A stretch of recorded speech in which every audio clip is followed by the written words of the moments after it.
So, what does it take to be a liberal candidate in Canada? Apparently, an innate ability to lie. This is kind of a pseudo follow up to another video I did that talked about uh, the Carney here, Mark Carney, who is or was running for the Liberal Party of Canada leadership role. So one of his arguments has been that he single-handedly steered Canada through the 2008 financial crisis, the worldwide recession, where many countries were hit very hard. And he claims that, oh no, it's because of me. I did it all. No, you didn't do jack. And like I said before, we were already balls deep into that goat by the time he came around. He had nothing to do with it. His input was, at best, you could say minimal because he was there. That's the extent of his actual involvement. At worst, he's stealing the credit from a dead man who isn't here to defend himself. And by that I mean Jim Flaherty, our finance minister during that period, 2008, 2009, when the crisis was in full swing. Now, Uncle Jim, um, I say uncle, I just have a habit of calling finance ministers uncle. Um, so Uncle Jim did a fantastic job. But even he wasn't alone. So this is why the follow up. Terry Newman with National Post wrote a very excellent article full of citations so you can go and vet all of her work. So even though I think it's classed as an opinion or whatever column, everything that she states is fact, and it's easily checked because, like I said, she lists all of her sources. And so something a little different here. Yes, my eyes went to crap years ago. So this is an article. I'll put this time. I'll put the link. Usually I don't put links to anything, but for this one I will. Um, so in her article, she says there was a 2015 paper in the journal Economic History Review about the relative stability of Canadian banks during the 2008 economic crisis. And they said, as early as the 19th century, Canadian and American banking systems took different paths, and that you could see what was going on there in the U.S., where they had like zero down money back mortgages. How you could be making $3.25 an hour and get a mortgage for $80,000. It didn't make sense, and the banks were banking solely on the equity of the home. Whereas in Canada, we have layer after layer after layer of protection. There's the what is it, the she says it in here, like there's an insurance company that protects all our deposits as individuals, and the banks are heavily insulated from this kind of risk because of all the criteria that was set in place years ago. And says the authors point out that the relative stability of Canada's banking system in comparison to the US during the 2000s was not a one-off event. Canadian banks were able to avoid other financial crises experienced in the US from 1863 to 1914, as well as the Great Depression. And it was all because it was underpinned by these critical legislation that was put into place well over 100 years ago. And so now you have the Carney again coming out trying to take credit for everything. So a good part of why we as Canadians were able to weather the storm so well. And I said this before, you ask most Canadians how they got through 2008 and they'll go, what are you talking about? What was in 2008? Like, they don't even remember because they didn't feel it.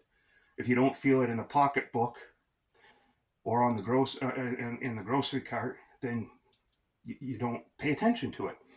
So we have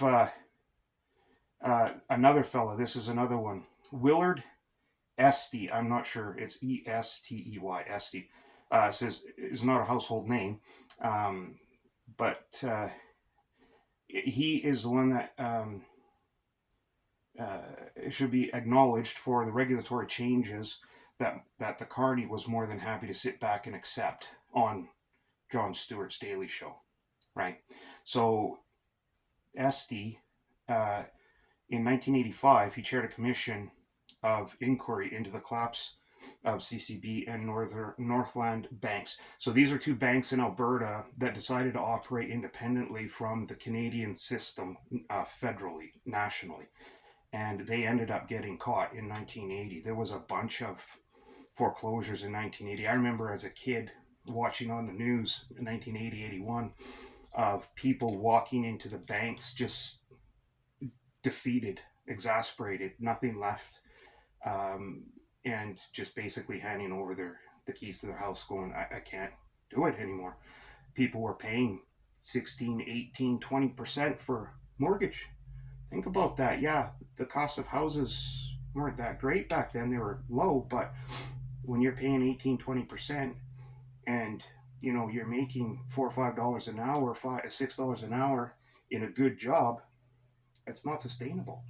And so this Willard Estey, as a result of his investigation, wrote a bunch of conclusions, and which ended up becoming a major part in underpinning our banking system. And so, because of that, and then in real time, so we had and have a good federally regulated banking system in Canada that's built not to fail. It's built layer after layer after layer of protection not to fail under almost any conceivable situation. But you still need someone in real time to steer the ship, and that's where Uncle Jim came in. He made a lot of tough decisions in order for that the government and MPs had to adjust to, big corporations had to adjust to, in order that the small guy at the bottom of the hill didn't have to adjust to. And thanks to him, like I said, the majority of Canadians walking around today, you say, how was 2008? And they'll go, what happened in 2008? They wouldn't be able to tell you. So Uncle Jim, in conjunction with Willard Estey and forefathers before that, 100 years before that, are the ones that should receive all of the credit for steering Canada through cleanly that 2008, 2009 worldwide crisis. I remember in the news again, Stephen Harper saying that he had this country, that country, calling him, asking, how are you guys doing it? How can we do this? And the story being, well, in order to be successful today, you have to have put in place a long time ago good legislation that underpins everything, and stop gaps and preventative measures and protections, so that when these crises happen, you're prepared for them. And this is what the United States banking system didn't do. At that time, when Canada went this way and the US went that way, the US just kind of went, you know what, we'll take our chances. And it worked for 100 years, basically. Okay, 70 years, they got away with it. But it's one of those things that once it catches up to you, boy, once you're caught, you're caught. So just a little bit of uh, an add-on to the previous video I did about the Carney and Terry Newman.